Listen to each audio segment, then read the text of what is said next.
I welcome everyone to this program today. I'm very sorry we had some technical issues when we started, but now they have been sorted out and we can start now. So without wasting much of our time, I think I'm going to bring in the moderator of this program. We scheduled this to help some of our Nigerians and other people from other places to know what to do. Many people are planning to travel. And as a matter of fact, why we are doing this is to actually train people who will train others, because we believe that when we are able to help you at this point, by this time next year, some of you will be here and you'll be able to do it for others. And this is what we call succession plan when we come to human resources. When somebody trains you, you try to train another person. So we welcome all of you to this session, and we have a lot of people. I'm going to bring in the moderator of this program. So Linda, you have the floor right now. Thank you. Good evening, everyone. Please, can you see my screen? Yeah. Okay, thank you so much. You all are welcome to the webinar on admission and scholarship application process. My name is Chidimachamakallinda, and we have 6 speakers for this webinar, of which they'll be speaking on different scholarship application process. By introduction, we have Mr. Goodluck, who will be talking about the Erasmus scholarship. We also have Linda. I'll be speaking about the CSC scholarship. We have Mr. Francis. He'll be talking about the Commonwealth shared scholarship. We have Miss Isabel. She'll be talking about the Chevening scholarship. We have Miss Ogona. She'll be talking about the Chevening scholarship. We also have Mr. Stan. He'll be talking about the NIU scholarship in the US. Please, I would encourage you all to get your pen and pencil or paper close to you, because there'll be lots of educative information of which we all will learn from today. So please do well to make good use of the chat, because I will be active at the chat panel in order to address questions as the presentation are ongoing. Thank you for your kind attention, and please remain muted so that we all can have a smooth webinar. So good luck, you have the floor. Thank you. Yeah, hi, good evening, everyone. Yeah, hi. Okay, beautiful. So, sincere apologies for the time that has been wasted so far due to technical glitches from our end, and we're also very much happy that you're here to join us. So I'll just quickly share my screen, and then hopefully we get to learn 1 or 2 things. So let's see how we go about this. Okay, so this is where we start. Everyone can see my screen, right? Yes, we can see your beautiful screen. Beautiful. Yeah. So this is where we start, and I've been introduced. My name is Goodluck, but you can also call me Chibike. I'm currently participating in the Erasmus program, and within the next couple of minutes, I would like to take you through some of the important things or ideas, or should I say positions you should take to get yourself to actually receive this beautiful study opportunity, and then go on to make the best out of your life, and of course your studies as well. So where do you start? Is always necessary to start from a historical perspective, and by that I mean, how did this scholarship come about? What are the goals? What are the objectives? Just a background about the scope of the scholarships help you to actually figure out what best to do, and the content or even the source of the things that you need to really put into your application.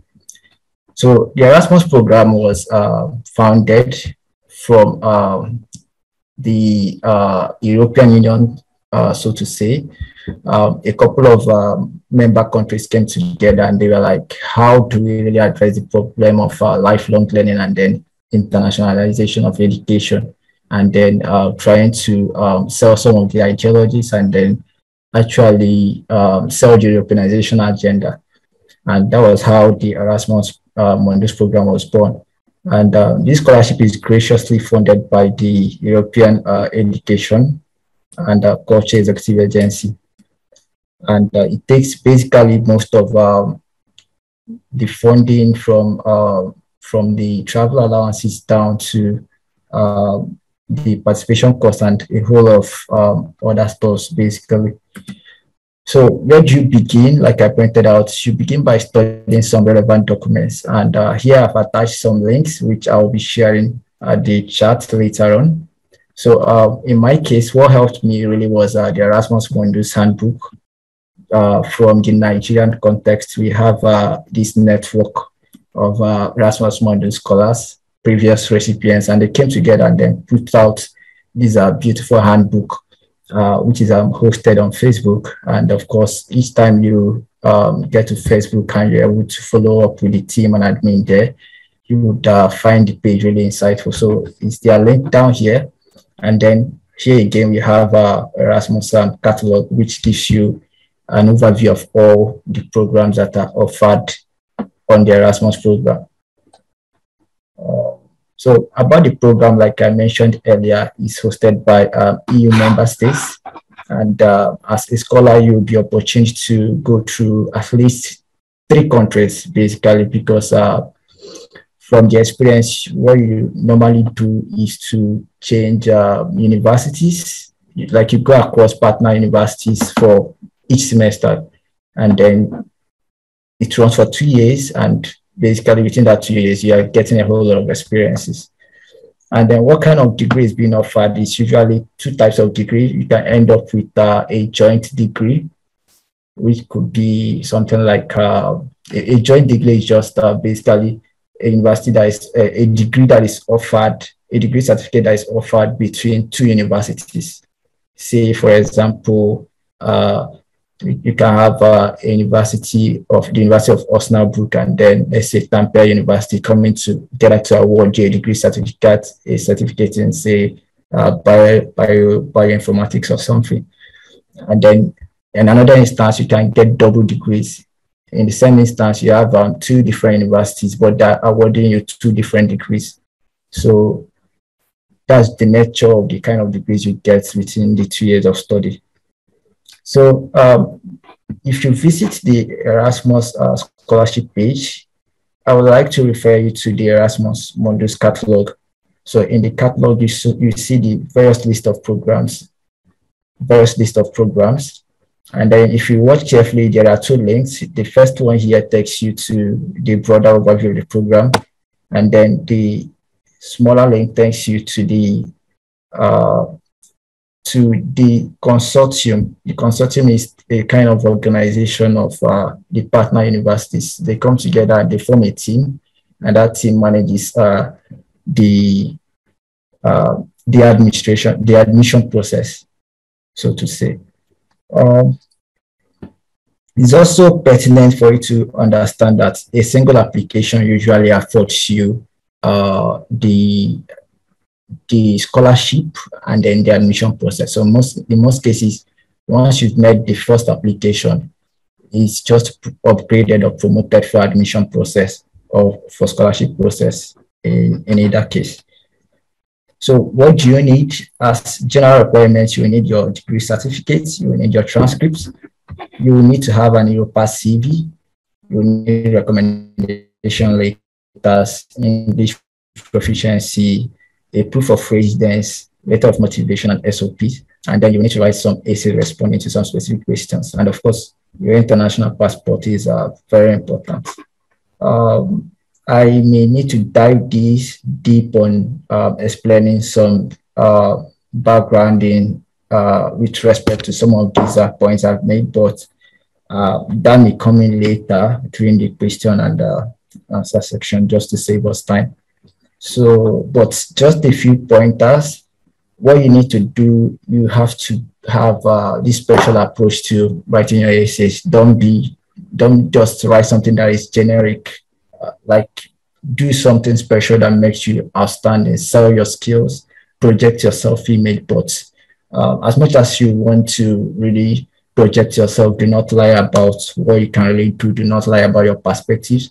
But however, project yourself as someone that has potential, as someone that shows social impact, constructs, and is able to really do a whole lot more. So write very well, and I think that's where I'll end on my presentation. Thank you so much. Thank you so much for your presentation. We need to move to the next speaker. Please, can you see my screen? Yeah, you can see it. Okay, thank you so much. My name is Chevening and I'll be talking about the CSE scholarship. It's important to know that the CSE scholarship is being sponsored by the Chinese government, and this scholarship is mainly to aid the exchange of education between China and other countries. If you want to know about the CSE scholarship, I would encourage you to use this website. You could go through this website in order to know more about the scholarship. And if you want to know more about the application, you can also make good use of this website on my screen. In order to know if you're eligible for the CSE scholarship, there are some checklists, which are if you are a citizen of the Republic of China, you are not eligible for CSE scholarship. Your academic record should be very outstanding, and there are age limits for different kind of degree of which you could apply to in CSE. And if you are applying for a course to be taught in Chinese, you're required to have a level of HSK. And also you have to meet all the criteria like the English proficiency if you would want to have an English instruction course. There are different types of the CSE scholarship. We have the type A, the type B, and the type C. So what differentiates them is that for the type A, you have to apply through the Chinese embassy in your country. In Nigeria, the Chinese embassy is in Lagos and also in Abuja. So if you want to apply, you would have to go to those places, get the form, fill, and go through the process, like interview and the rest of them. But if you want to apply through the type B, you could apply directly to CSE, just applying to the university, and you go directly without going through the embassy. So this is more like a direct application. So for the type C, if you want to apply for this, it's mostly a private kind of scholarship. So the application documents which are required are, you first of all have to get your international passport. I think this cuts across all forms of application, be it CSE or any other application which you would want to embark on. You also need a passport photograph. So there are some countries that have specific size of photograph, of which if you bring a photograph which is not what they want, automatically you just got yourself rejected. For the transcript and certificate, you have to notarize them. You could go to a notary certified lawyer. That is more authentic. Other documents are study plan. In China, unlike in other places, which you just have to write study plan, like, oh, I'm going to go back to my country to do this after some certain years of study and the rest of them. In China, the study plan is different. Study plan, they want to see your experimental plan, the methodology, what technology are you bringing in, what are the skills you already have. That is what, like, it's more like seeing a proposal. That's what a study plan is to Chinese universities, most of them, especially their top-ranked universities. For the English proficiency, like for myself, I'm from Nigeria. English is my first language, so I don't have to present IELTS or TOEFL when applying to China, when applying for the CSE scholarship. But if you're from a country whereby French is your first language, or maybe other languages aside from English, then you will be asked to present an IELTS result or a TOEFL result. In a situation whereby you are from an English-speaking country like Nigeria, and the university you're applying for still insists that you have to present a TOEFL or IELTS result, I encourage you to just get a certificate to show that you were taught in English and that was your language of instruction throughout your undergraduate study. That could stand for the IELTS and TOEFL. This also applies to other scholarships aside from China application. In China, you need a physical foreign examination form, which you have to fill, and you also have to submit some relevant results. And also you need a recommendation letter. So for the recommendation letter, if you're applying for CSE, you just need 2, but your university application might require 3. So you might have to think of 3 instead of 2. Other supporting documents which you could use to back up your application are acceptance letter, which you get from the professor or prospective supervisor, valid certificate of non-criminal record. You could get this from police station, especially headquarters in Nigeria. If you have academic publications in good journals, that would also help to strengthen your application. For those of you who already have award certificates, be it any form of award, maybe sports award, maybe outstanding award, maybe best dress, anything at all. Someone going for an arts course, if you have a dressing award, a fashion award, that would also sell you. So it mustn't be so serious, you know. So, but if you have educational kind of award, please keep the certificate. Don't just dump it at the site where the award is given to you. I've had a lot of stories of I was given a certificate at the end of my study and I left it at the dinner site or something happened. Please keep those certificates. They are useful and they are helpful, okay? For the participation form of certificates for people who attend webinars, workshops, and conferences, please keep whatever certificate is given to you. These things can help. Especially when you don't have academic publication, you can use them to boost your application. Professional certificates. For those of you who enroll for sub-courses, like myself, during NYIC, I had a chance of applying for lots of professional certifications. So if you're given any certificate after the professional study, do well to keep the certificate. It will be helpful. In order to apply for the CSC scholarship, these are the procedures for the application. So the first step you have to do is you have to select what university you want to go to. So you have to look for universities that are CSC affiliated. Not all universities in China are affiliated to CSC, but majority, I can tell you, more than half of them are affiliated to CSC. So you just have to look for what university is affiliated to CSC and which of them have the program of interest of which you would want to study. To do this, you could check some social media platform. You could also ask from friends. You could ask from your professor in schools and teachers, or you could check through the official website, or you could go online and browse. After knowing the universities you would like to apply to, you need to contact a professor. So the target of contacting a professor is getting an acceptance letter. It should be your end goal while contacting the professor, a professor that will give you an acceptance letter. Contacting a professor, what are the medium to use? You could go by mailing them, you could go by calling them online, and you could go by trying to connect with them on different social media platforms.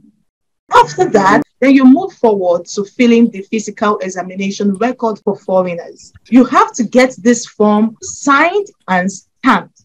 You also need to ensure that you get some hard copies of the test which you had conducted and some required reports, like syphilis, like HIV report, like blood group and blood type kind of report. Ensure you have the hard copy. Some persons have over time asked me, what hospital should we go for to fill this report? Please, I would encourage you to use the state or federal hospital. You can move forward to filling the online application for CSC. So you have to fill the form. That's the link.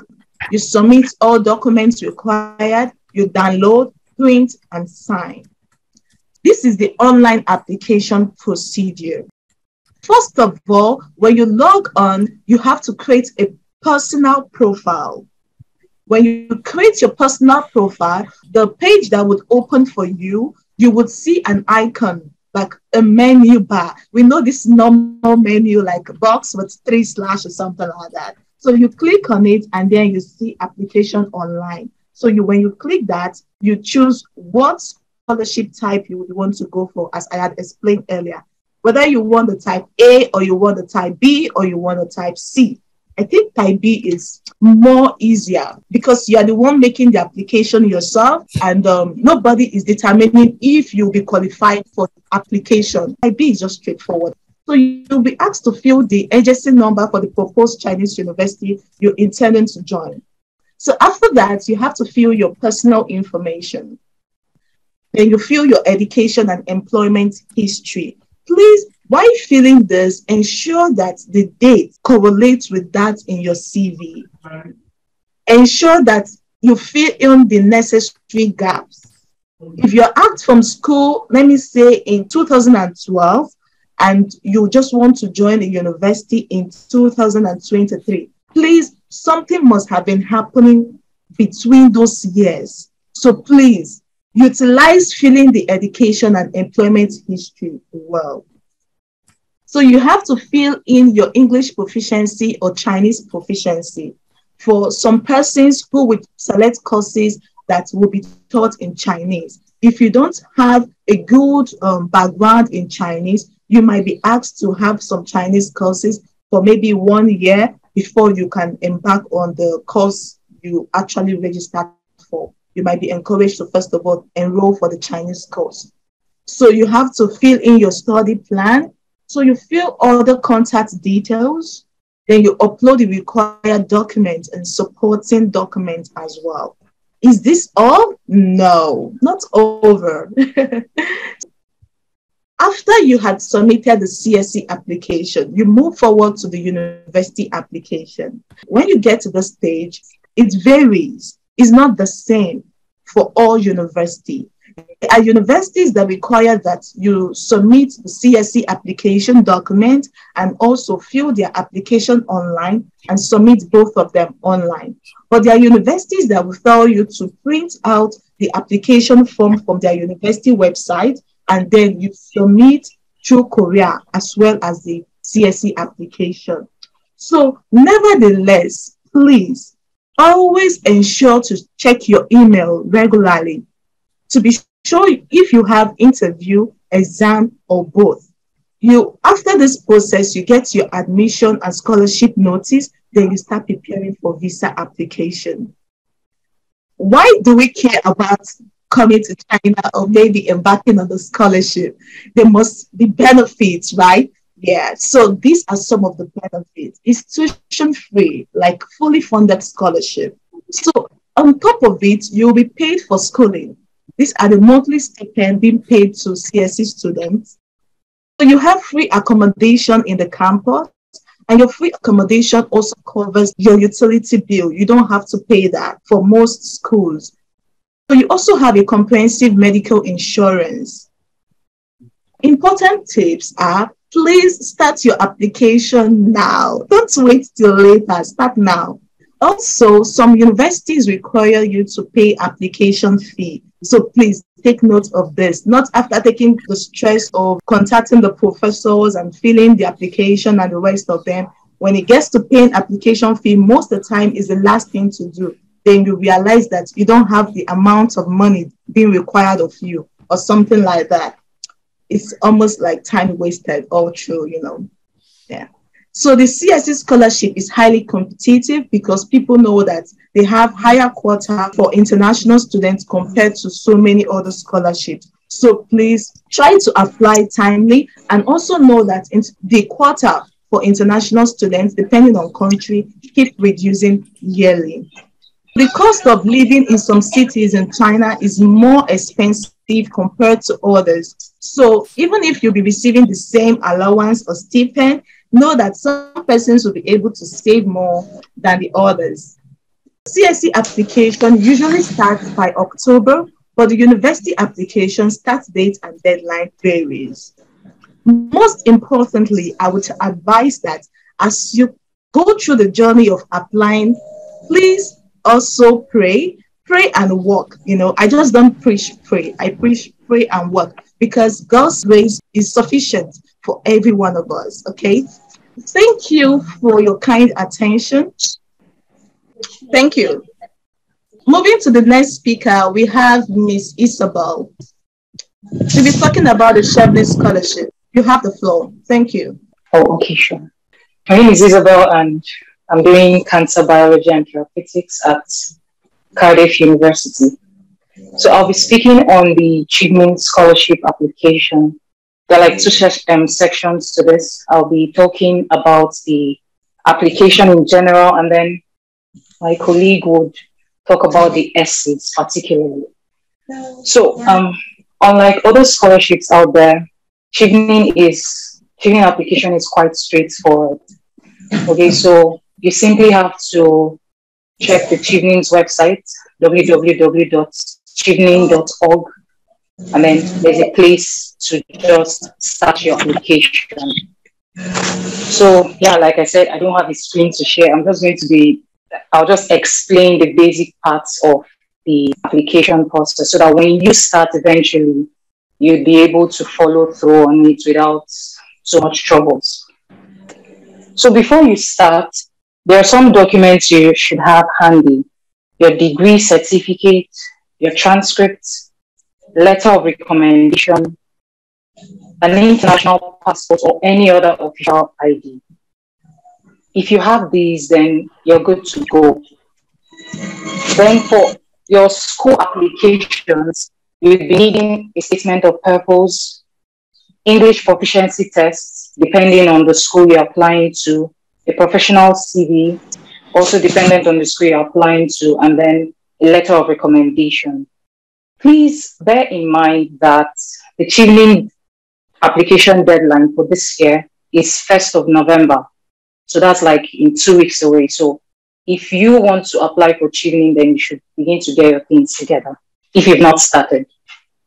I believe a handful of us have, but for those of us who haven't, this would actually be much of help to you.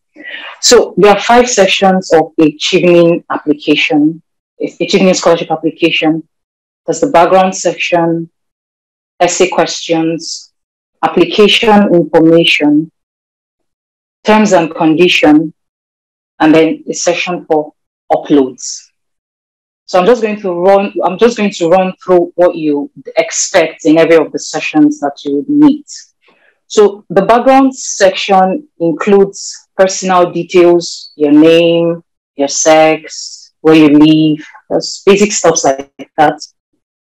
It also allows you to select a preferred interview location, contact details, education details. Also bear in mind that the minimum requirement for achieving scholarship is a 2-2 degree from accredited universities in your country. So you should also have work experience, and that's very particular to Chevening. At least you should have 2 years work experience, because you're going to fill that in during your application. And when we say work experience, over time, people get to shy away from the application because they say, oh, I don't have work experience until I'm undergraduate, things like that.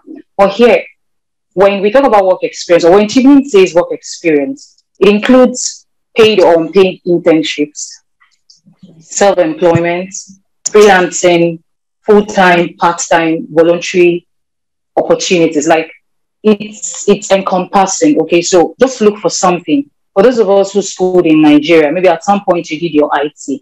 Your IT, you can add that to your work experience. If you've undergone the mandatory service year, you can also add that. So just look for lots of opportunities and gather them together. Make sure it's at least 2 years. Yeah, and then you should not enter more than 15 work experiences for your application. So the next part is the essay questions. So for the essays, you'll be asked to answer a series of short essay questions on 4 key areas: leadership and influence, relationship building and shared learning, studying in the UK, and then your career goals. So there's a section dedicated to that, and I will not delve into it, but then just bear that in mind.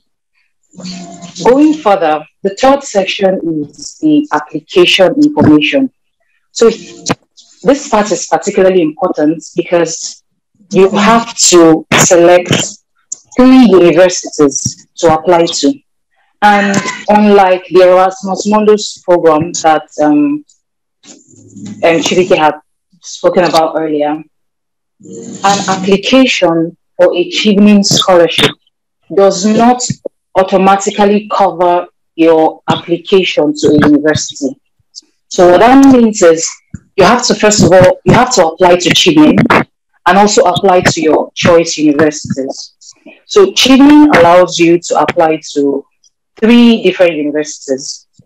So it means you have to apply to these 3 different schools, and it's entirely up to you to select whatever school you want, provided that those schools are partners with Chevening. And then you also get to select your courses as well. So your choices could be in any of this form. 3 different courses at the same university with similar course titles.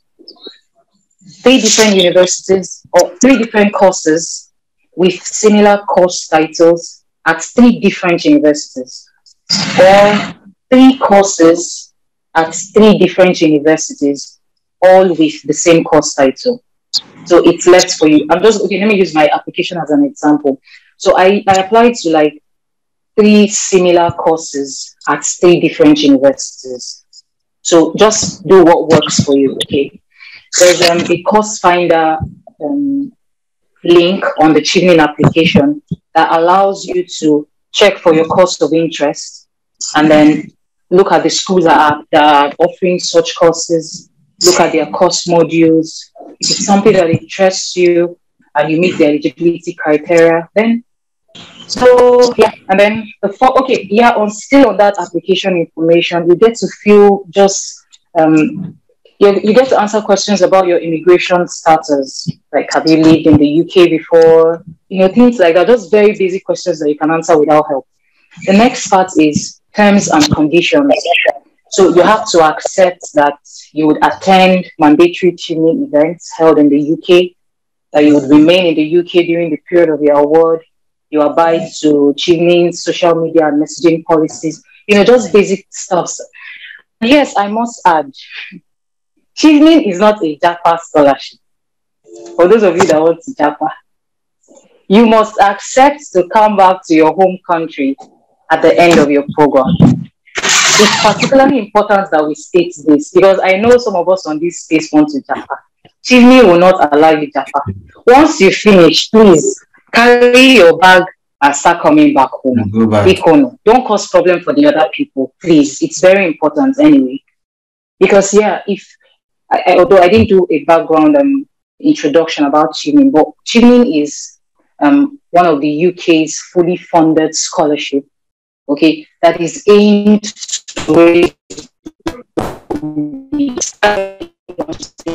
want you to go back home and implement what you've learned over the last 1 year of your master's program to make your community, your country, or as the case may be, better.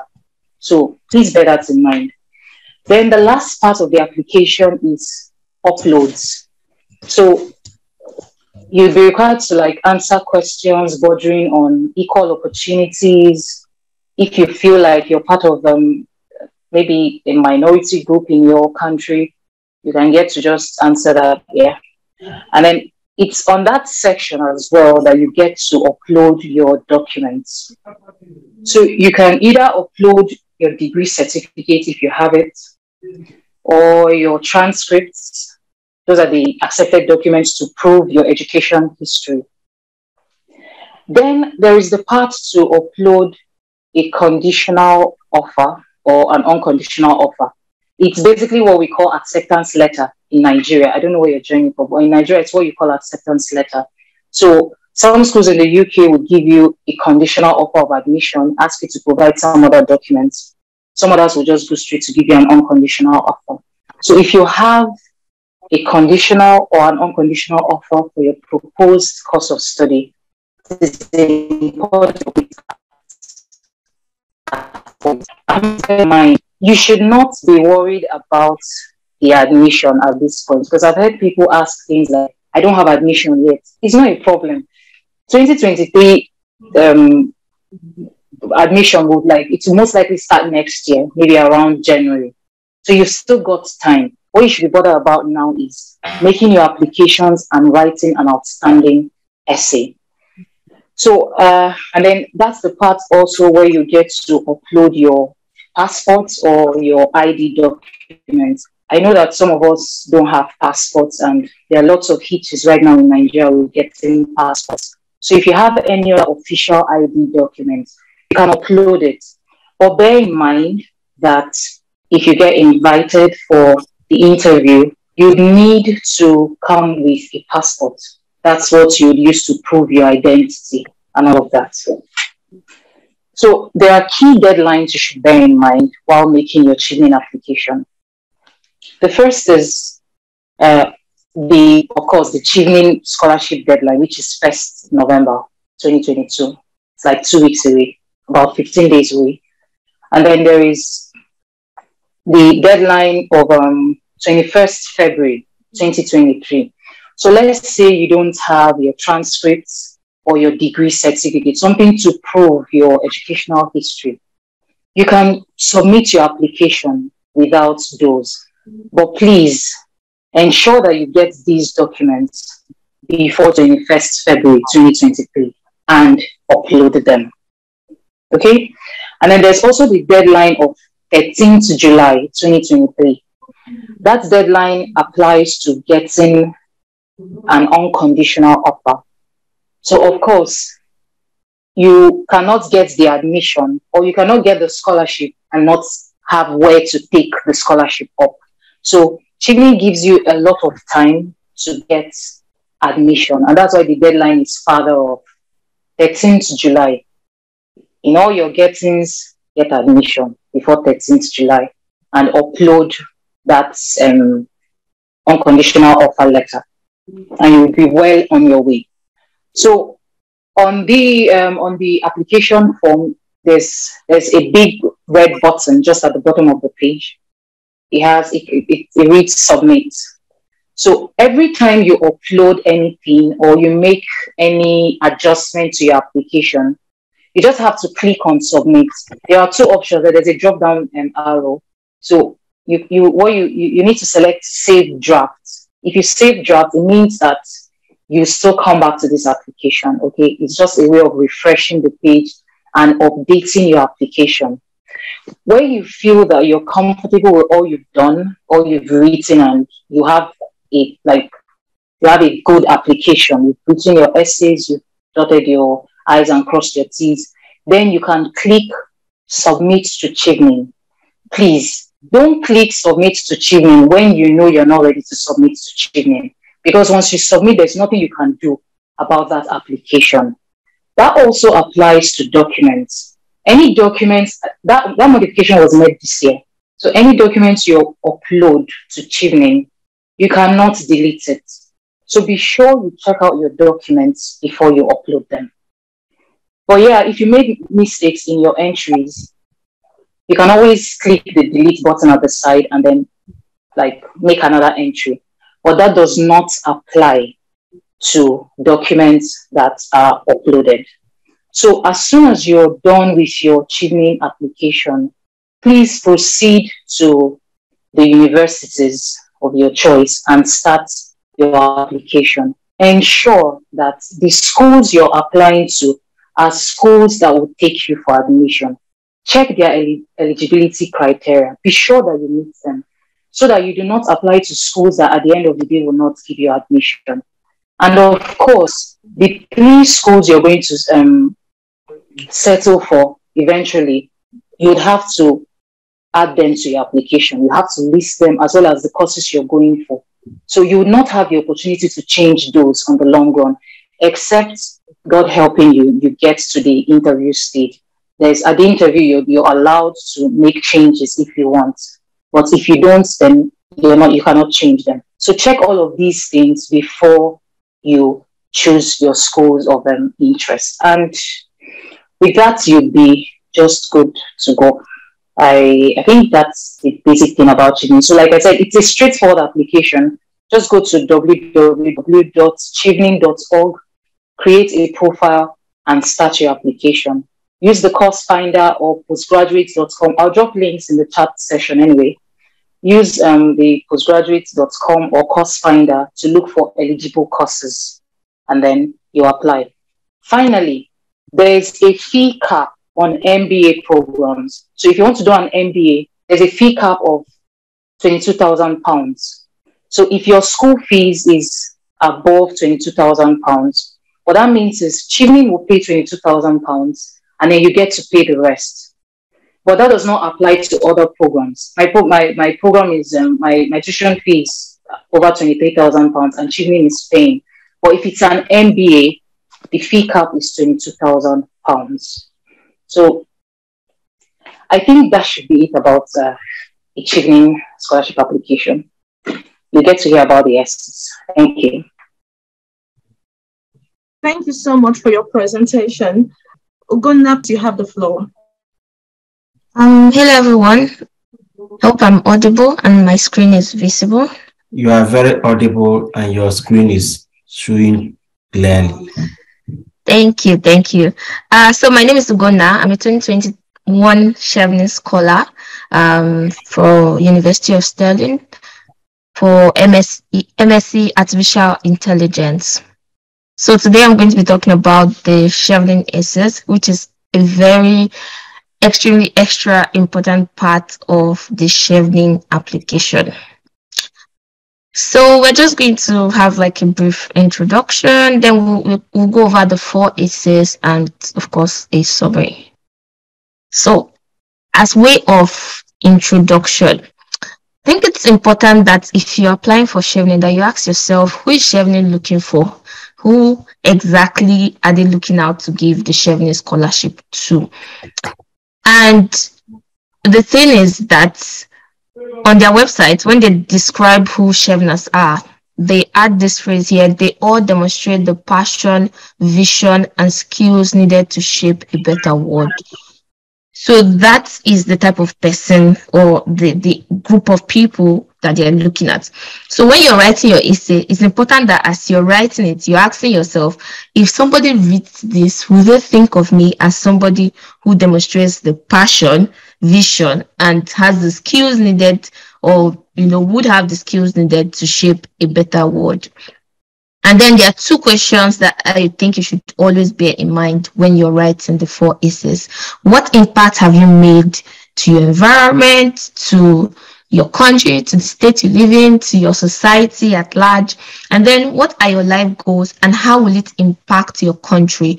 Because like Isabel mentioned, the whole point of the Chevening scholarship is that the UK government instituted it as a way to groom leaders in different countries around the world.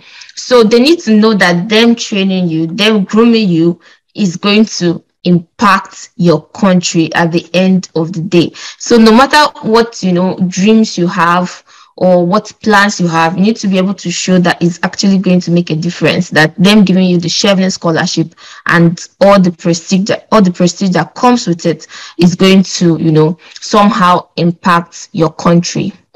So let's look at the first essay. So the prompt, went forward a bit there.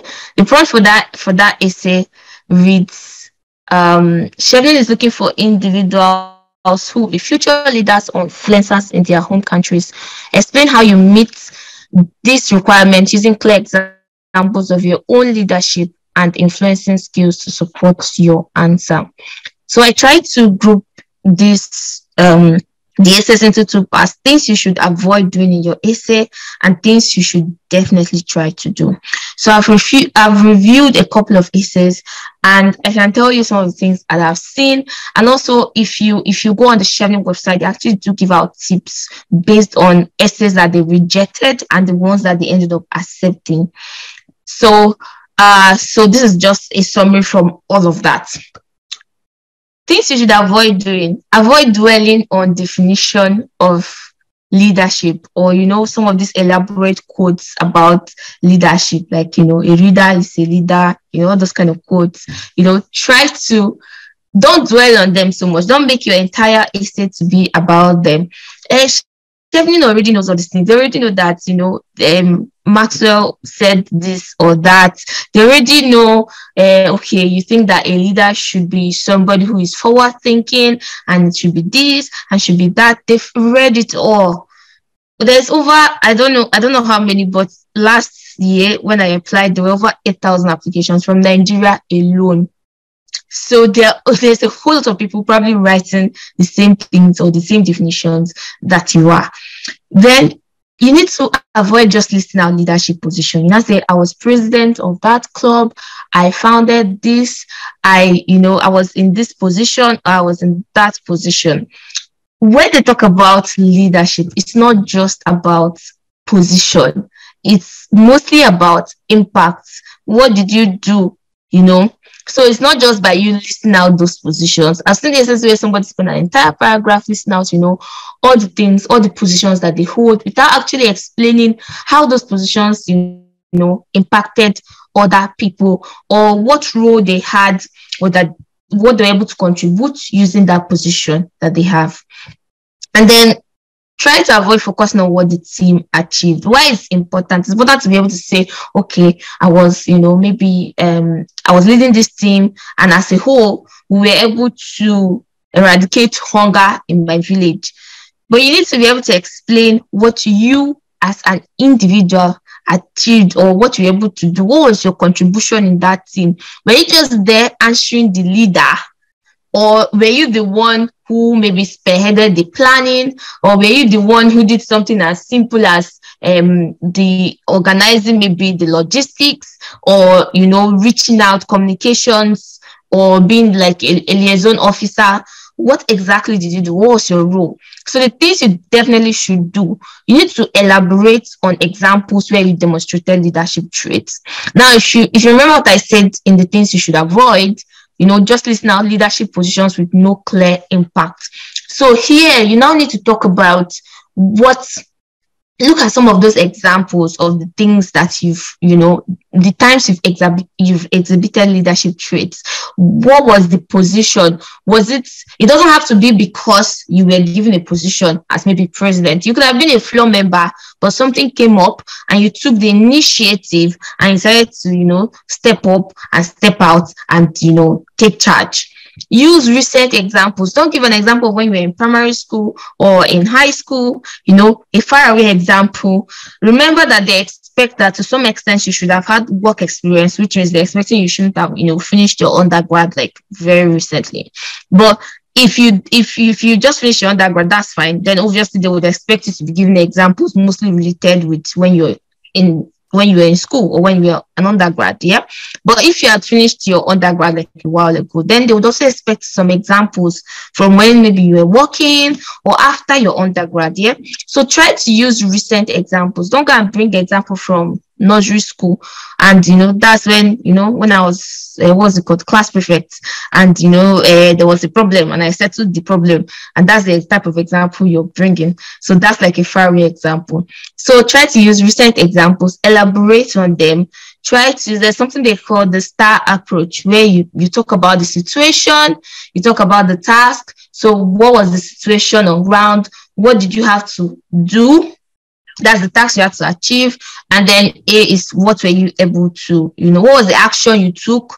And then R is the result. What was the result at the end of the day? So try to explain situations using the STAR, you know, approach. So try to make sure that you're able to show clearly what you did. Also talk about impact. Remember, they're looking for leaders. They're looking for people that by training you, they're making sure that that training is going to circulate to other people. So how did your role impact other people? And how do you know, so you need to be able to show that. Show it in numbers. If you're not sure of the number, give an estimate. Was it over 1,000, over 10,000 people, over 15,000 people? Talk about the numbers. Very important. Remember, leadership is not about position. I already mentioned that. Try to highlight your roles and your contribution. Don't just give like, what's it called?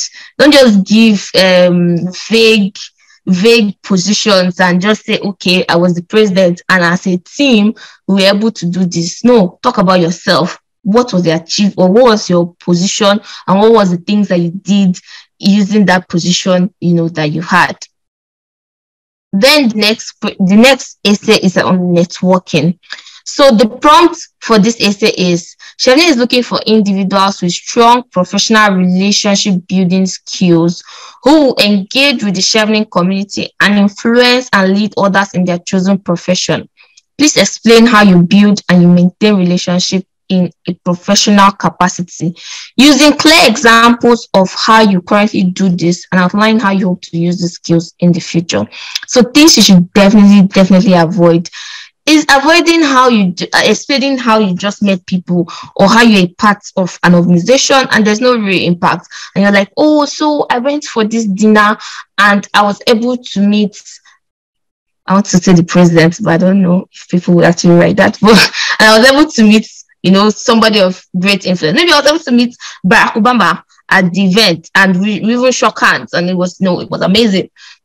But then what happened next? So what happened? Did you maintain that relationship? Did you maybe get their contact? Did you then grow from there? Did you make, what was the impact of you getting that relationship? Did you then join them in their outreach, maybe to go and eradicate, I don't know, cancer in some part of the world or something like that?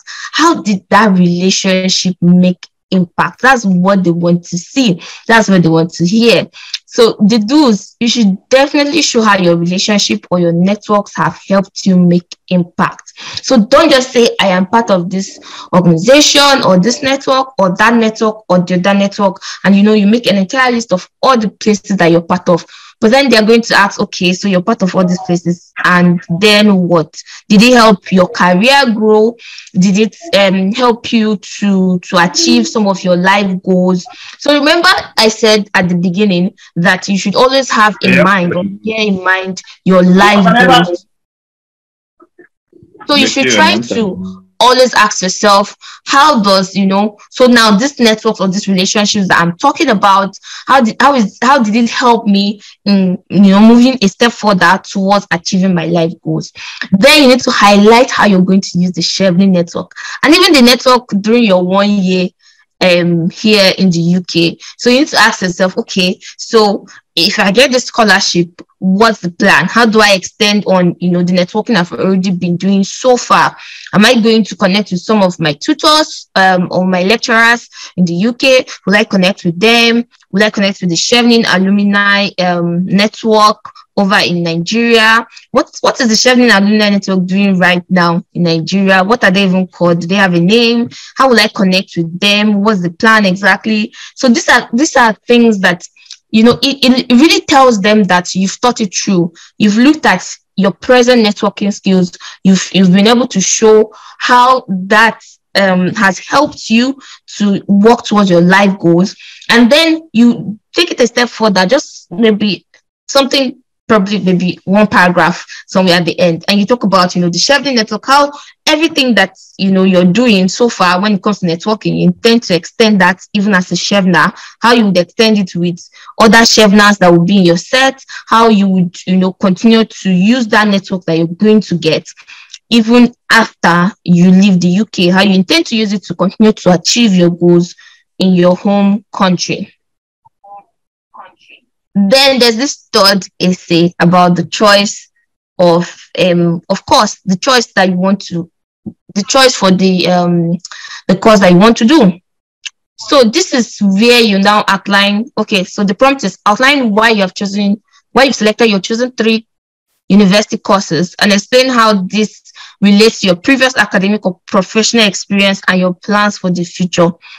Please do not duplicate the information you have entered on the work experience and the education section of this form.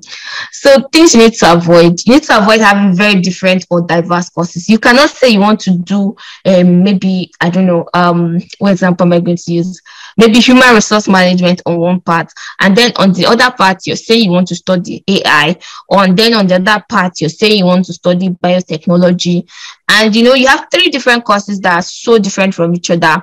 And then you're not showing clear reasons for your choice. You're not showing how does this fit to your life goals? How is getting this degree or getting the Chevening scholarship going to help you?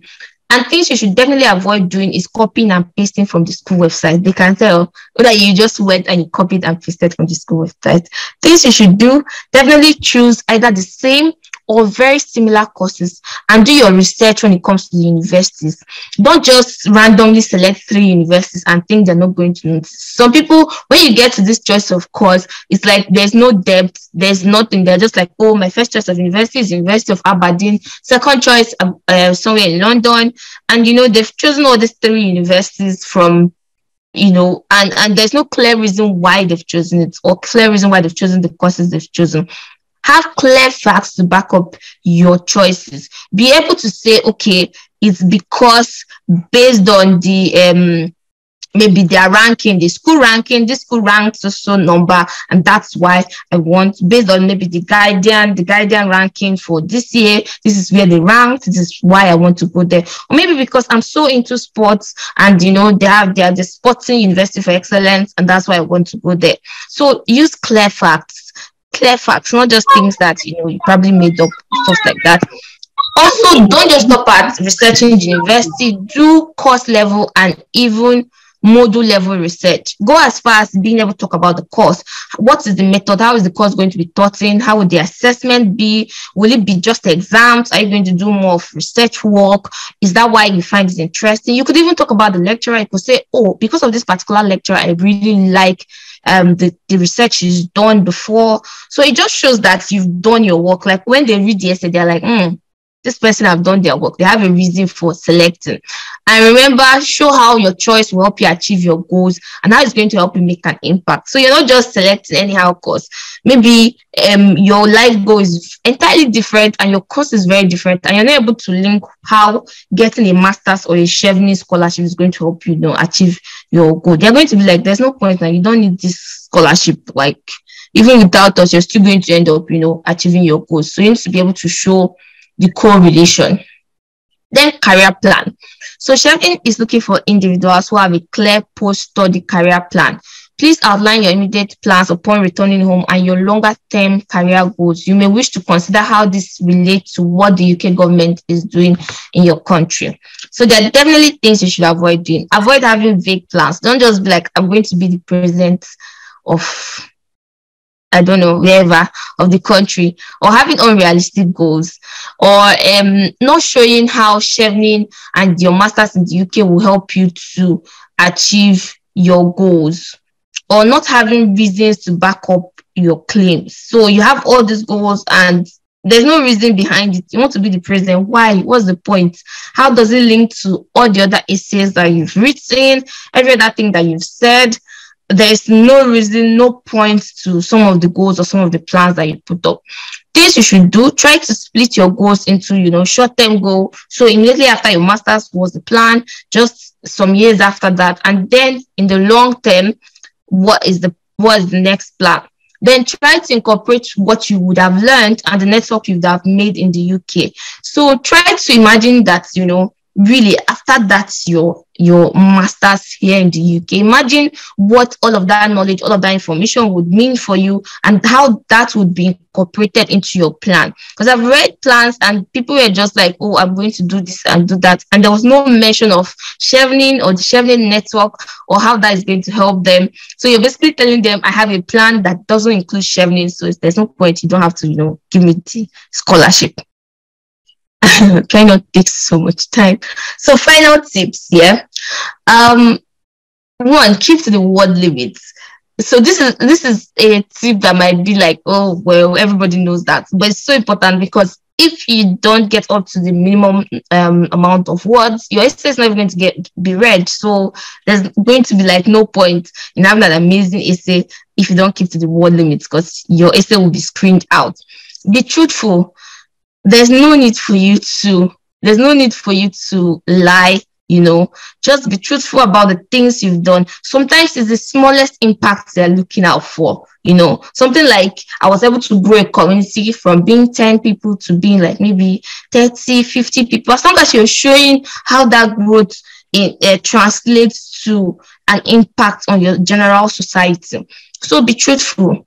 Tell it like a story. Don't just write it like, a boring academic paper. Not that it's always boring, but yeah. Write it, tell it like a story. Tell it like something that when they read, it makes sense. One essay is flowing into the other. When they are reading about your leadership skills and what you've done so far, and they go down and they read about your networking skills, it's like it's all connected. They can see how your life goal is shaping out in all the 4 essays.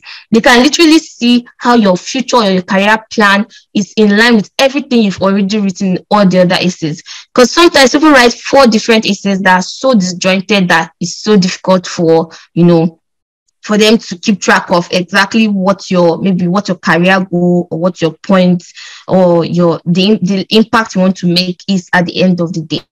So make sure it's impact driven. Remember, it has to be impact driven.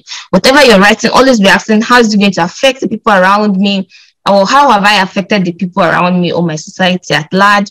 I used to talk about using STAR. That's, you talk about the situation, you talk about the task, talk about the action, and then the result. And also try to use SMART, which is, a goal setting, what's the code? Yeah, which is a goal setting matrix. Yeah, that's making sure that your goal is specific, measurable, achievable, realistic, and time bound. Then think like you already got the scholarship. When you're making your future plans or whatever, always be thinking like, oh, I already got the scholarship.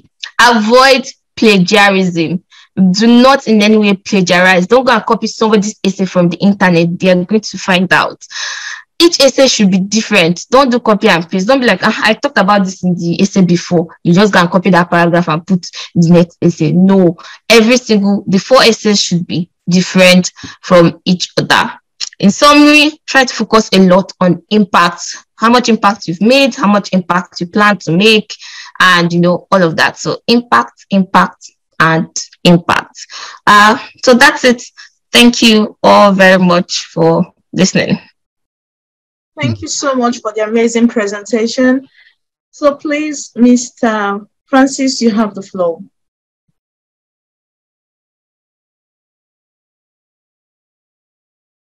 Hello, everyone. Can you hear me? Can you see my screen? Yes, we can hear Yeah, and see. we can see it. Okay.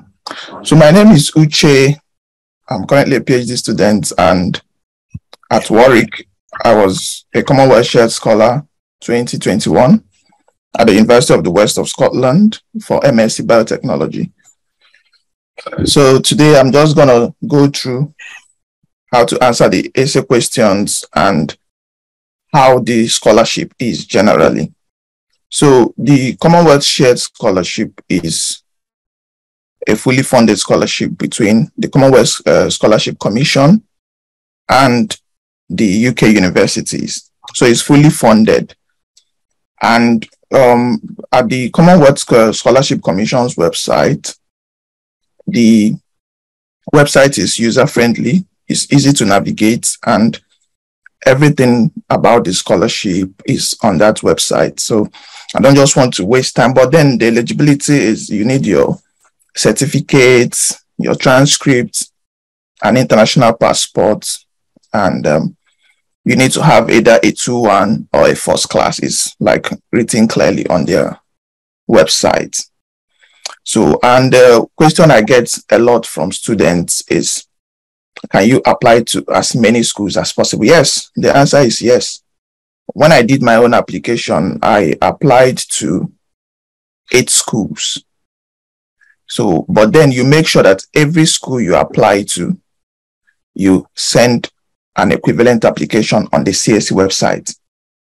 So you open up a portal and you can send in as many applications as possible. There are friends I met in the UK who applied to 15 to 20. Like, there's no limitation on the number of courses or number of universities you can apply to. So, and another important thing is, for the universities, when I was applying, I generally apply to universities that don't require application fees, because I no get money. And because you have to be strategic. And I applied to schools that didn't need IELTS or the likes of them, TOEFL. So they accepted my WAEC certificate and my proficiency. So that is something to keep in mind, because at the end of the day, applying for the scholarship, you are not certain. Nothing is certain.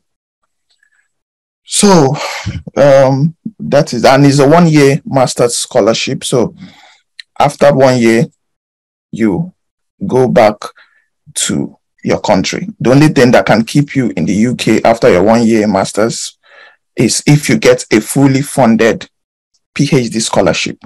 And that is why I am still in the UK. So let's get, is my video show? Whoa. All right. Okay, so let's dive into the essay questions. So the first question normally is, how does your proposed study relate to a global, national, local development issues? So normally how I tackle this question is, because I'm talking from my perspective, how I answered my questions. You talk about a global problem, then you localize it. What is the current state of the situation in your vicinity? So as a microbiologist, I focused mainly on antibiotic resistance and host pathogen interactions. So try and give statistics as much as possible, verifiable statistics. So most times when you give a statistic, if you can back it up with an in-test reference, so WHO 2020, blah, blah, blah, then in this particular question, talk about intervention strategies and how your choosing program will help you alleviate this problem. So this is another good point to mention a long-term goal. So because at the end of the day, these essays are interconnected. So it should be connected. Like every answer you give should sing the same song and tell the same story. So it would be good to mention a long-term goal here. So now the next is, how do you intend to apply your new skill and qualification when you return home? So this is a good place to state your big goal. Be realistic. Like they said, you can't say, I want to change Nigeria. Like some of the essays I say, I want to change Nigeria. How can you change Nigeria? Nigeria is a big country. Be realistic. Don't be overambitious with your goals. So let the goal be impactful, but don't be overambitious. Something as simple as, I want to do this master's program to help the research community in my university, blah, blah, blah, teach students new courses. Like it could be a very simple goal. Doesn't need to be so big. Then the next question is, what do you expect to change in development terms following your studies, including the outcomes that you aim to achieve? So now these places, they want to know how well you know the field you are applying for. So what kind of research is currently going on in your field? Could you contribute to this discussion and ongoing research after your award? And then how would your proposed course contribute to that discussion? So I did an MS in biotechnology, and obviously antibiotic resistance is a global issue, top priority for WHO. So a master's in medical biotechnology was going to help me. So you have to link what is currently going on in your field with the proposed course of study, because you have to show why doing this course will help you achieve your goals. And then, this is a very important one. He said how the impact of your work could be measured. So, I mean, they're just talking about evaluation after implementation, basically. So that's why I said, don't be too overambitious with your goals. How can it be evaluated? How can it be measured? What is that? Their matrices, or what is the yardstick? So you have raised the problem and you are trying to convince the scholarship committee of how an MSc in XSS will help you resolve it. So there should be indices for evaluation. So the next question is, provide a short outline of your proposed study-stroke research. This should be written for an audience that does not have prior knowledge of the subject. So here, from my own answer, you ought to write about your proposed course of study, your motivation for selecting this course, what you intend to learn, how this knowledge will help you ease a problem, improve a process, or impact lives on your return. So this is a good place to also state relevant skills and techniques the course will give you, because biotechnology, in my case, I stated I was going to learn things like PCR, DNA extraction, which are skills that are not well developed in my country. So provide a detailed plan of your proposed study, The selection panel wants to understand you, why you have selected your proposed courses and universities. So this place is a place to speak about your intended school of choice. In my case, I even visited the school rankings, school ranking, THE. So I put it there, mention university rankings or even departmental ranking with appropriate reference. Then talk more about the program. How does this program align with your long-term ambitions?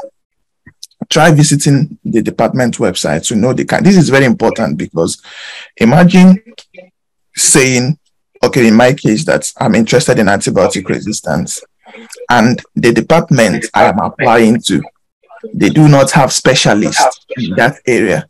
That means I've already shot myself in the leg. The possibility of being nominated for this scholarship by that university is very slim.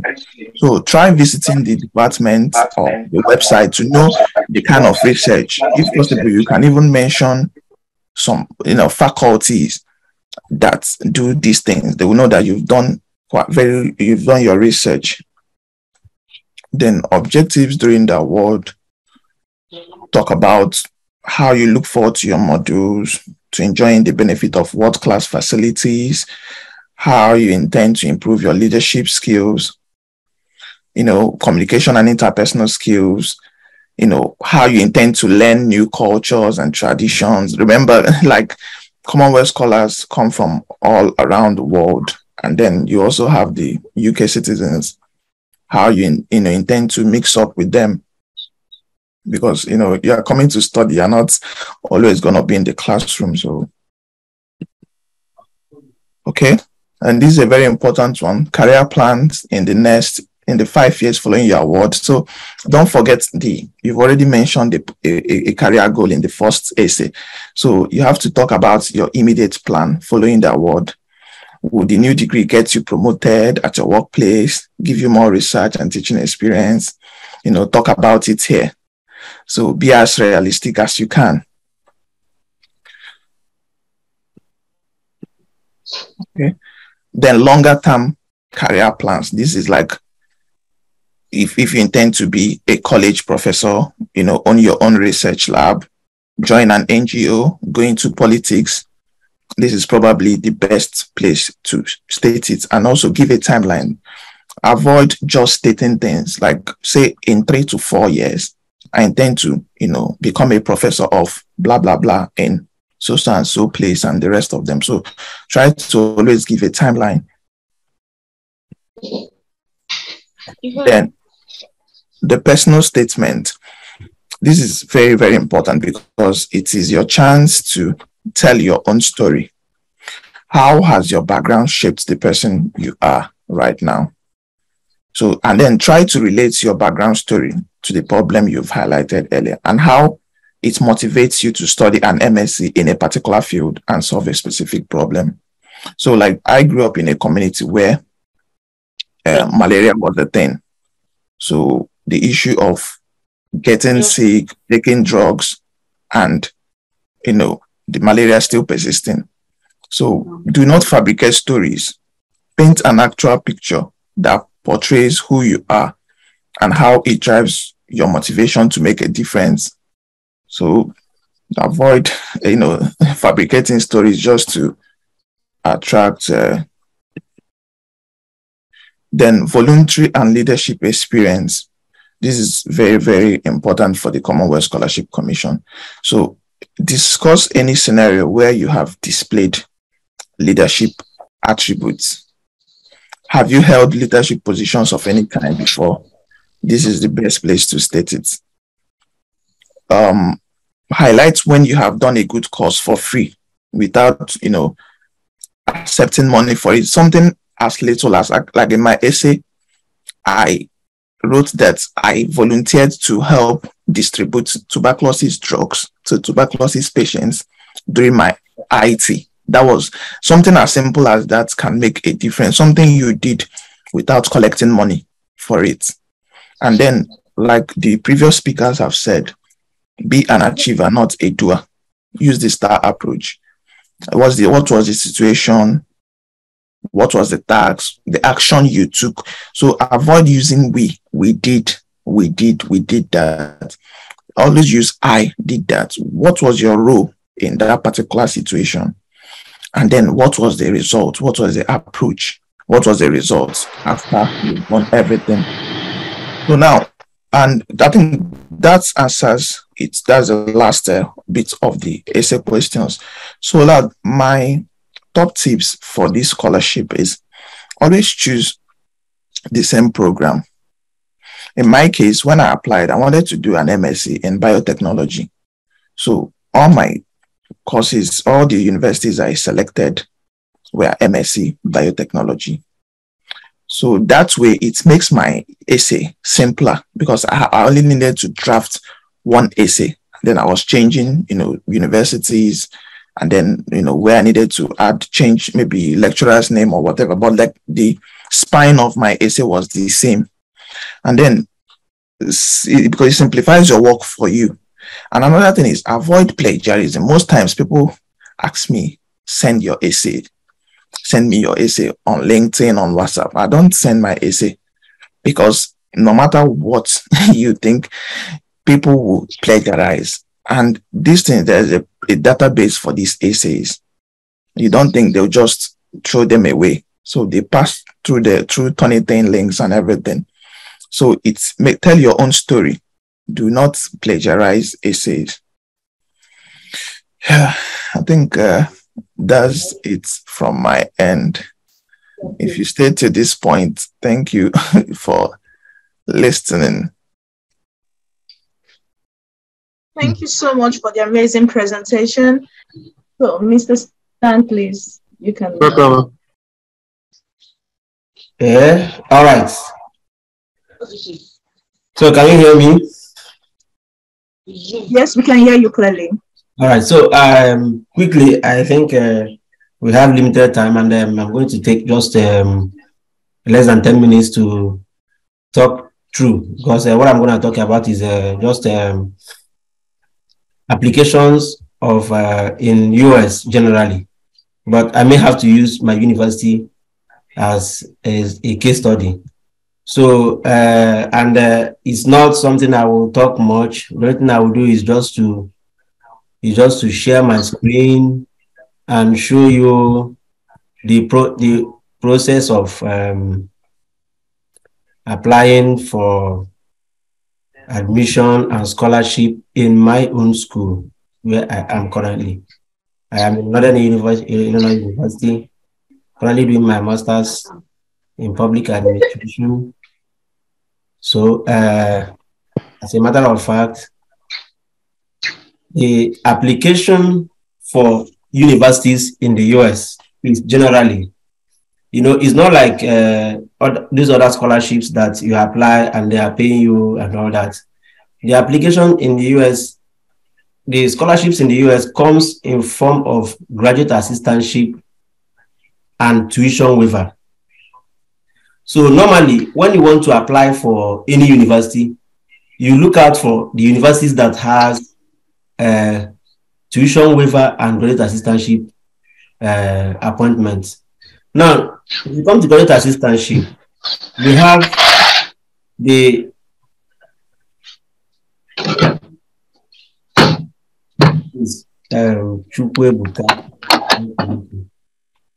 all right. So if you come to universities in the US, it comes in form of graduate assistantship and tuition waiver. And in graduate assistantship, we have the graduate teaching assistants, and also we have the graduate research assistant. So mostly the people that handles the position of graduate teaching assistant are people doing PhD, while people that handles graduate research assistant are mostly people doing masters. But there are some cases where you can, even if you are doing masters, you can handle these too, depending on your supervisor, because you'll be assigned to a supervisor who will now give you the work you're supposed to do. So as a graduate assistant, it's like an appointment. You are like an employee of the university. You are paid monthly from the purse of the university. So you are like an employee and also a student. So the grant assistantship helps you in your living expenses, while the tuition waiver takes care of all your school fees, so you don't need to pay school fees. So that is how the scholarship in the US comes. So, and the way you get it is two ways. One, you can you can write a mail to a professor in the US or in the university that you want to apply to. And of course, you should be able to know that, you should be able to research and know if you have the same research interest with that lecturer, with that professor. So you don't just wake up and start writing a mail. Otherwise, you end up wasting your time. So you try to look at the professors that have the same research interest with you, and then you write a mail to them. Then secondly, another way is when you apply for admission and get admission, then you apply for scholarship. Like for instance, in my own university, this is how it is done. Most people, at least 70 to 80% of the people that came in here, came in through this way. They applied for admission. After they have gotten the admission, they now applied for scholarship. And in applying for scholarship, for instance, in my university, you apply for scholarship differently, and then you apply for grant assistantship differently. So what I'm going to do here now is to do a little bit experiment of how it is done. Now, so if you go to the university website, this is the website for NIU, Northern Illinois University. So here you go to admissions. Like I said, you have to apply for admission first. If you get admitted into the university, then you apply for scholarship. You can't have access to the the scholarship website if you don't have admission. Because when you are given admission, the university will not give you an opportunity, will not give you a they will not give you student number, which you will now use to apply for scholarship. So if you go to the graduate schools, because it's more of graduate schools, you will look at the courses that are there for you to apply. These are the graduate programs that they offer.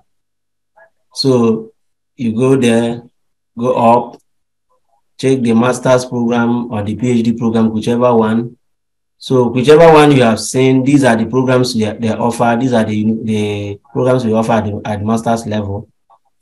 So if you click any of them, you go down and then start the application. Now, for instance, if you want to apply first, just click apply. So when it takes you to that place,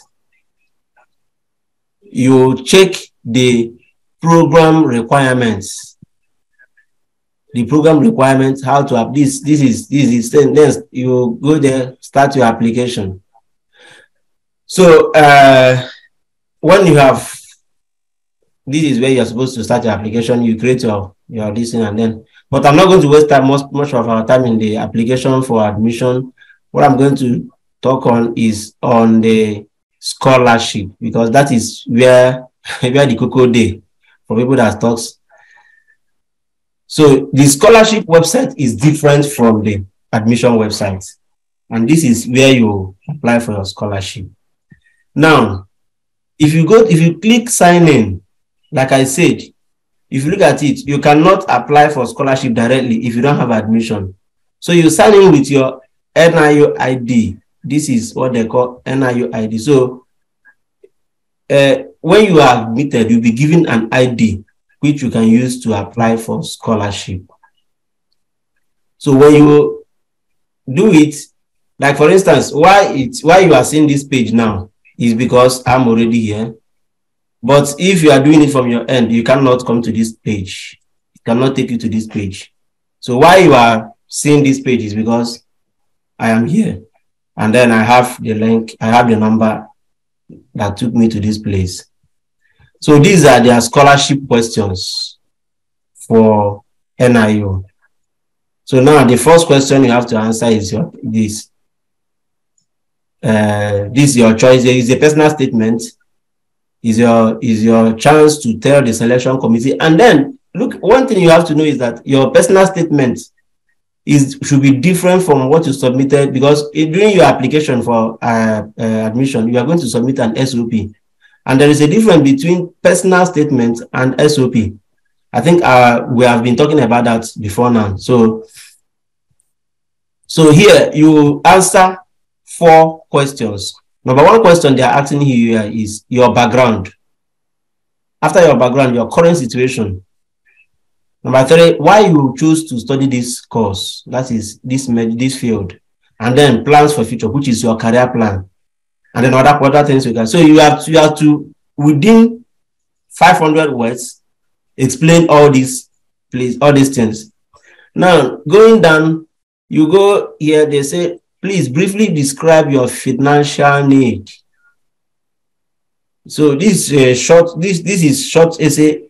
This short essay is optional, but we give you the chance to talk about any financial hardship you are experiencing, and we allow you to be considered for a need-based scholarship opportunities. So they say it's optional, but don't make it optional, because it is very, very important you state your financial need, because that will now determine whether they will give you either 20 hours or 10 hours. Because in giving you scholarship, in giving you graduate assistantship, you have either 10 hours or 20 hours, depending on your financial need. So the next one is for you to list the activities you have done, maybe your community development services, your volunteering, your work experience, and you have to list up to 10. So which means you have up to 10 spaces, and each of the 10 spaces you have 100 words. So these are the places, these are the things I wrote. I think they are still here, but the previous ones I wrote here, they have taken it away, but these ones are still here. So this is where I repeated up to 10 of my community development services, and I believe my colleagues, they have spoken so much about community development. It's just the same thing. The same thing they told you in Commonwealth, in Chevening, is what you're going to write here. So your community development services are very, very important in applying for graduate studies in abroad.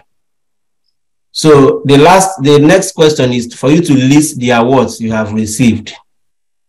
State the awards you have received, either academic or social award, whichever one. So then you put your date, your day of expected day of year of graduation and all that. Then finally here, and then click yes, and then you submit. So this is how to apply for their scholarship. Then their graduate assistantship this site is different from the site for graduate assistantship.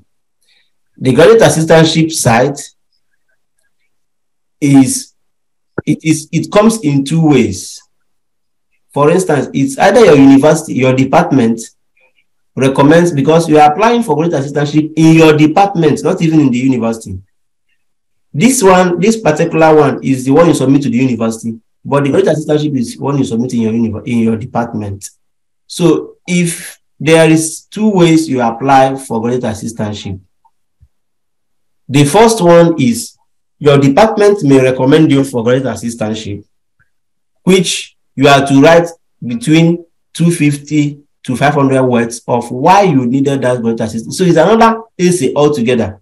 I'm talking of my own, how it happened in my department. Then there are some other departments that will now ask you to go online and download their form. There is a separate form for applying for graduate assistantship. So if you download that line, if you download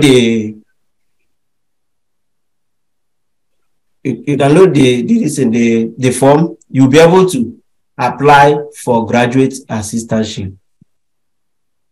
So like for instance, let me get the form for graduate assistantship application.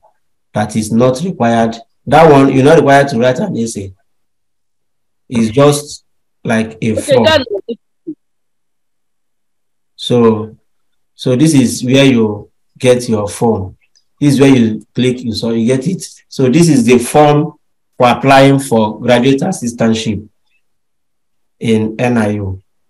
Assuming your department did not request you write an essay. So you use this form to apply. But you cannot apply until you get your tuition waiver, because the result for your tuition waiver comes first. So, and then sometimes they join both your application for graduate assistantship and your application for tuition waiver together in taking decision on your application. So, like I said earlier, United States of America is a country that is open to anybody to come in. But however, there are some requirements for you to come. Most courses in the United States requires you to write GRE. So if you go to the course you are looking for, you should be able to find out if you are required to write a GRE or not. So if you are required to write a GRE, then you need to start the application. You start to prepare for the exam. If you're not required to write it, then you are safe. And then another thing is that most universities do not require you to submit. In fact, I would say 95% of universities in the US do not require you to submit English test. Nigeria is exempted from the countries that are supposed to submit English test. So these are the basic thing you should know about US. US applications are one of the easiest applications, but then they are so tactical in the sense that there are some things you need to put in your application. Once you have all the basic requirements, you'll be given admission. The only challenge we have is always the scholarship. So if that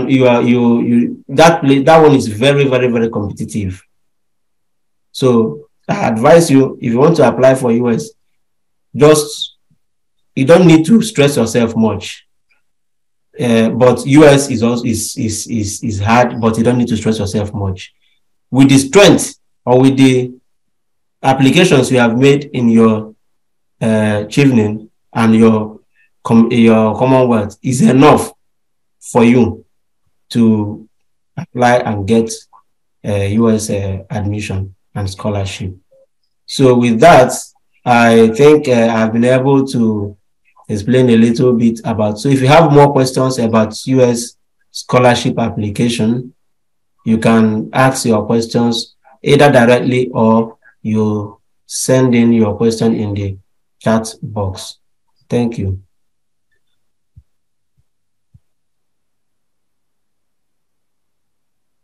Thank you so much, Mr. Stan.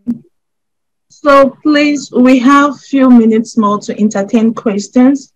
In case you have any aspect of the presentation which you didn't get very well, or maybe it's not clear and you would want to ask questions, please do well by raising your hand so you'll be allowed to ask. Okay, we already have 3 persons. So please, Philip, can you go first? Ask your question. Okay. Thank you for the opportunity. My question is regarding the Erasmus mundus scholarship. I wanted to ask, is it specific to a particular European country or is it open to all EU countries? That's my question. Yeah, so very quickly, your question is in order, and as I explained earlier, Erasmus involves the EU member countries. And of course, again, they also involve partner universities that are called program countries, in quotes. So most of these countries cut across Asia. Thank you so much. Chibuzo, you can ask your question. Please unmute. Can you hear me now? Yeah. Thank you. Thank you so much, Stanley. I have 2 questions basically. One for the one in China, CSC. I want to know if they have PhD scholarships available. And then secondly, and most importantly for you, Stanley, for the US applications, I want to know if your school have a specific period they offer tuition fee waivers, or does it run all through the year? Okay. Okay. Let me answer. Linda will answer the other one you asked. Now, the tuition waiver of my school is done in two sections. They have the first batch and the second batch. The first batch will start on 15th of November. Till you have to have for fall application, right? Yes, for fall application, 15th November to 30th of January 2023. Then the second batch will start from February, 1st of February down to March. So, but it's advised that you submit your application for admission as early as possible. Because if you don't submit your application for admission from now till that time, you may not be considered for tuition waiver. So if you want to get a tuition waiver, it is advised you start now to apply for admission. So how possible is it to get an application across to your school without paying the application fee? The school is unfortunately the university have pegged the application fee as a compulsory thing for everybody. So you have to pay application fee. I have tried to look at the pages if it is possible for people to apply for application fee waiver, but for now, NIU have not given that opportunity to people. So everybody will have to pay the $60. I think so. I think so. All right, thank you. Yeah. In answering your first question, you asked if they have PhD opportunity in China. Yes, the CSC has a quarter for PhD. So, but aside from the CSC application, you could also apply for other well-paid scholarship. I think in China. Yes, in China. Yeah, we have ANSU scholarship, and also there's school scholarship for PhD, and also there's this road and belt scholarship. There are numerous scholarships. But the answer now, would it require the applicant to be present, that's currently present in the home country of their, for someone that's not in Nigeria now and do not have access to Abuja or Lagos, can the person still be able to do the document verification or every other thing concerning it? Yes, you can. For ANSU runs almost like type B of CSC scholarship. So it's you doing the scholarship application and getting reply from the admission body and the scholarship body directly without any embassy interference. So it's people going for CSC scholarship and heading for the type A that would need embassy in between them and the scholarship. But if you go for ANSU, you don't need, there is no need for embassy application. You can apply from wherever you are all over the world. But because of the present COVID situation and the lockdown, they are taking in students bit by bit. For the application, you can do it anywhere you are, actually anywhere. And you don't need any interference. But the only thing is for ANSU scholarship, only 2 universities are affiliated to ANSU. UCAS and USTC, they are the only 2 universities. So if you're applying for a program that they don't offer, sorry, you can't apply for ANSU. All right. Is the ANSU open now? Do you know? Most ANSU and CSC open almost at the same time. That's towards October. You could check the website. The best way to get information for ANSU is to go to UCAS and USTC website. Check on their admissions, and then look for scholarship application. Click on ANSU, and you will get all information, everything. All right. Thank you so much. We have four other people. Okay. If you have asked question, can you raise down your hand so that we know the number of persons remaining so that we'll be able to know. Okay, we have 3 persons. Okay, let these 3 persons be the last people for the question and answer session. All right. Okay, Chukwe Meka, you have the access. Okay, thank you very much. I hope you can hear me. Yeah. Okay, my question goes to Mr. Stan. I have 3 questions. First and foremost, how can someone, like, you have a clear-cut background in a particular field? Let me say you did finance, national diploma, finance, BSc, and you're trying to divert. Every of your this thing is in finance, and you're trying to divert. Maybe the university you're applying doesn't have that particular course. And you're trying to divert. How are you going to? What are the chances of surviving in that particular field, being admitted, and then giving the necessary funding options? That is one. Then, secondly, are there a kind of during applications, applicants assigned a kind of people guiders, people that will guide them towards making some clarifications? That is the second question. Yeah. Yeah. Then the third one. Please. What is it? Well, repeat that your second question. Okay.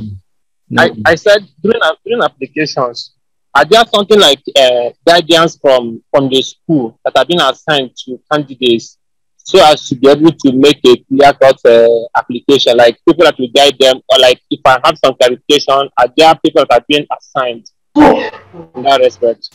Okay. Did you get me? Yeah. Okay. Now then the third one, I heard that making applications, you need to have your reference, that is your reference. People that are going to your supervisors, sorry, not supervisors now. Your reference, that is the people that have worked with you before, your doctors and professors. Are you actually going to have a copy of those references with you, or the school will send a link directly to them for them to make a signatory to such documents, or you are going to have a copy of it with you? So that's just my questions. Thank you.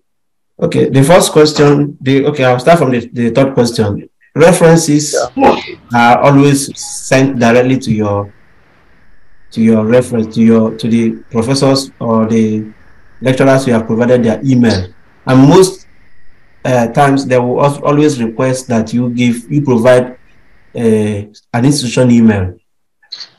So you don't just provide gmail.com, yahoo.com, or hotmail.com, all those things.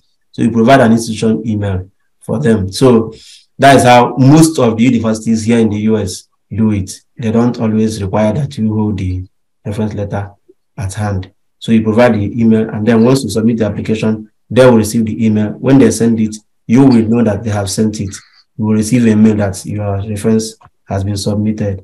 Then the second one, which is their guidance, of course, definitely whenever you're applying, you always look at the graduate school website, and then you will see you can either send a mail. There are 2 people you can send a mail to: the international office and the graduate office. So these are the 2 people that guides international applicants when they are applying for admissions. Then your next question diverts to, you can apply if you, let me give illustration. If you have a particular background in accounting, and you want to probably go for economics, know that these 2 courses they are under one faculty or one school, as the case may be. So what you need to do is to check if that program you want to do is under the same faculty. Once it is under the same faculty, you don't have any problem. It mustn't be that you studied accounting, then you must go for accounting. No, you can do other things. You can do another program, but it has to be kind of related. It has to be under the same faculty. Now, another thing is this. if you want to divert, if you want to go to another program altogether that is not within your area of study at your undergraduate, you can do that, but you'll be able to explain, you should be able to convince them in your SOP that you can do this program. Yeah, I have an example of someone who is currently doing, I think, arts, but the person actually studied management, but he's in arts. I think this fashion and design of that's where the person, I met him already. So, but it was in his SOP that he was able to explain all this. But unfortunately, the guy doesn't have funding, but he has a tuition waiver. Because you can have a tuition waiver without having funding. These are two things. But then if you come with tuition waiver, your case is reduced because there are what we call on-campus jobs that you can find here that will take care of your living expenses. So you can actually apply to other courses if you are able to convince them in your SOP that you can do that course. Most times, US, they even prefer, they prefer diversity. One of the things US preach is inclusion and diversity. So if you can divert to other courses, but you should be able to convince them that you can do that. Thank you very much. Let me also add because in terms of diversity and transition, in case you want to really transit to a course or a new program that captures your position at the moment, you can also consider Erasmus programs, because at the moment we have 170 Erasmus programs. Some of them are newly added and they cut across all disciplines. And the beautiful thing about Erasmus is it doesn't have this generic approach to learning where you have, oh, this is a course in marketing, this is a course in accounting, in medicine or something. No, it's always a mixture of topics. You have 2 or 3 topics on the subject type, and then people from diverse backgrounds are able to apply. So you can also do a little research about some of these programs in Erasmus, and then I hope you will get some leading from there.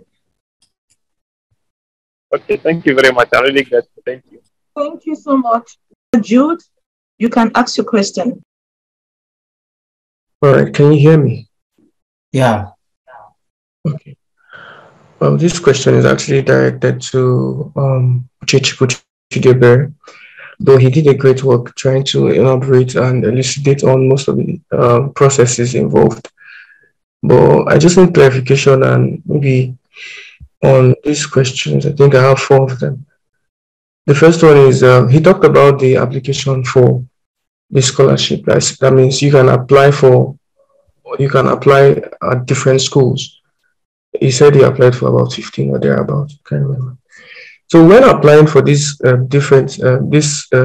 scholarship at different schools, your essays, are you going to like tailor your essays differently as you apply for these different schools, or would you just write down one essay and then do the copy paste? Do you have to generate original contents for these different scholarships for these different schools as you apply to them? And the second question is, are publications really necessary for master's scholarships? Because I was going through the website, trying to go through the application process. And so I needed to impute publications and DOIs and all. I don't have those things. So are those things actually necessary? Can you can it be overlooked that sending in of articles, published articles and all? And the next question I have is what are the chances of getting a PhD scholarship immediately after the master's scholarship? Yeah, those are my questions. Thank you. I don't think Mr. Francis is online, so I will try to answer your question. So for the essay, you asked if you could write one essay and then try to modify them. He mentioned it during his presentation he said that what he did was he applied for similar courses. So it was easy for him to modify. So you just change the name of the professor, the name of the institution, maybe some of the things particular to that university, but not all the essay in total, in as much as the course aligns or maybe the focus of the course is similar.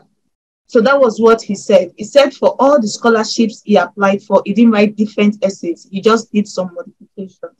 For MSc, you're asking if publication is important. Based on my experience with helping my mentees, for MSc, you can be pardoned if you don't have publication. But if you're applying for PhD and you don't have a publication, the tendency of you getting a professor who would want to listen to you is divided by 2. For MSc, it's okay to continue your application without publication. That was the reason why I emphasized on keeping and having certificates. You asked, what's the tendency of one getting a PhD scholarship after MSc? It depends on what you finished with after your MSc. If you study in the UK and you finish with first class, it's very easy, like very easy to get a PhD. But if you don't finish well, you wouldn't, because some persons get abroad and then they are carried away and then they move to business and trying to get money and forget the academic they came for. So it tells in the result, and that also affects the tendency of getting the PhD. So, okay. Yeah. Okay, so let me quickly answer. There is a question there. I need to just say it online from Mashek. Yeah, is it Mishak? Yeah. So Mishak, your question, you said, is there a possibility of getting funding or scholarship for a coursework MSc programming? Of course, what I'm doing is this MSc, so and I have full funding. So it's possible, it's 100% possible, depending on your background. You know, I used the strength. You know, in those days I was pursuing Chevening and Commonwealth. So I used that kind of strength that I used to pursue Chevening and scholar and this thing, Erasmus and Commonwealth, and pursued this one. And it was just once I submitted the application and I got the funding and the scholarship. I didn't do it 2 times, so you can get it. Then the other person said teaching assistant. If you apply for, is it possible for you to get GA position without having teaching experience? No, you mustn't have teaching experience for you to get a GA position. GA position is about how you were able to convince them during interview. Like for instance, you are able to convince them during interview that you can actually do research or that you can teach, because there are stages. For instance, you submit your application, write your SOPs and submit.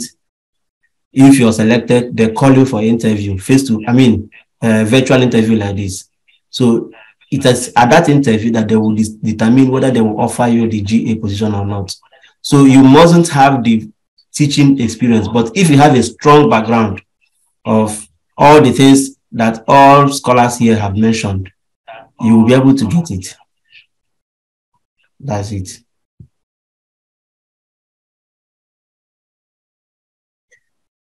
Thank you so much for this presentation. To all speakers, who want to say a big thank you to all of you, and for the participants who had stayed to this hour, we want to say thank you also. And most importantly is, in your application process, please know your God and at the same time pray, so he leads you, okay? Because you are in a competition, whether you like it or not, with a lot of people. The same way you are getting this information is the same way other persons all over the world get information. You all are applying for, if not same scholarship. So I have seen people apply for 12 scholarships and get the 12. I have seen people apply for 7 and get the 7. So in all, please never get discouraged. Keep moving, keep applying, and someday day you will get big offers and that's of your dreams. Thank you. And then in addition to that, I would want to tell us that this program is recorded. So we are going to have the link because there are some, like Mwachukwu Oluchi is requesting a recap. I have told her that the program is recorded. We are going to have the link posted so you can actually watch it over and over. You can even download it in your phone and keep it, because those screens, those things we did online, we showed our screens and all that. We need those points, because we may not have all the time to start sending you privately. But if we give you the video, you'll be able to get all those information. Then one more thing, which is very important here, please visit our YouTube channels and try to subscribe. That's the only thing we ask of you. What this program we are doing is not that we owe you people any obligation or any responsibility to give you this program, but then we are doing it as part of our community development services. And one of the reasons we are doing this is for you people to, when you get to this level, you'll be able to train others. So the only thing we ask of you, we don't ask you to pay money, we don't ask you to pay anything. Go to our YouTube channel. I have my YouTube channel at Pep Tutorials Academy. So just go there, subscribe. I post this video there. Also visit the YouTube channel of MC Linda. Just go there, type MC Linda, you see our YouTube channel, subscribe there. And from time to time, we'll be posting our videos and other things. That's the only thing we ask of you to do for us as a way of appreciating what we are doing for you. So thank you all for your participation in this webinar. Any other question, you can send it directly to our social media platforms where you got this link to join this program. We'll be able to answer them. Thank you and have a good day. Thank you all. This is the end of the webinar. Thank you.